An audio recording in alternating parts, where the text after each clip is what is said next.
Чим не работиме, доволно е. Пензија си зимаме, што сакат. Добар е, да идеш да копеш, да ndуваш, ќе ти биде поевтино.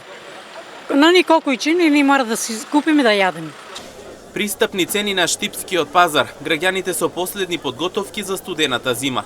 Се полнеа торбите најмногу со пипер, домат, модар домат, морков, производи потребни за зимница. Цените според купувачите за овој период од годината се реални, имајќи во предвид дека има се послабо производство, а сепак врвен квалитет. Праз зема нешто пиперки или што е во патлиџани. Се? Да, што треба. Па и черабе, мора да се јаде, мора да се јеме. Цените рипнаа малку на големо.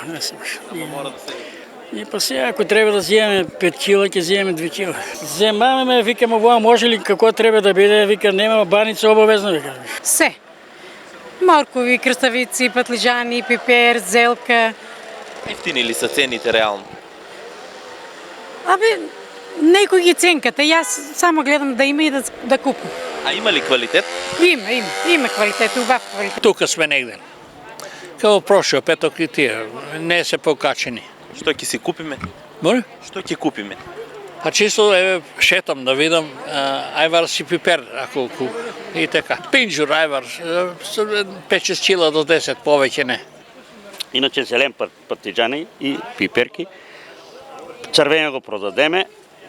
Има сомче, кој сака да си купи сомче.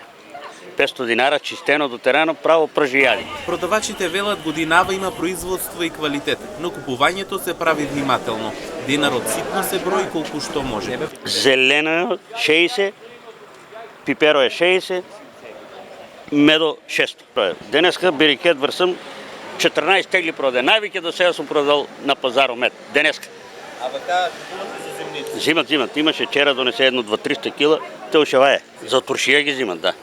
Тие се се. Сомо е 500 килото.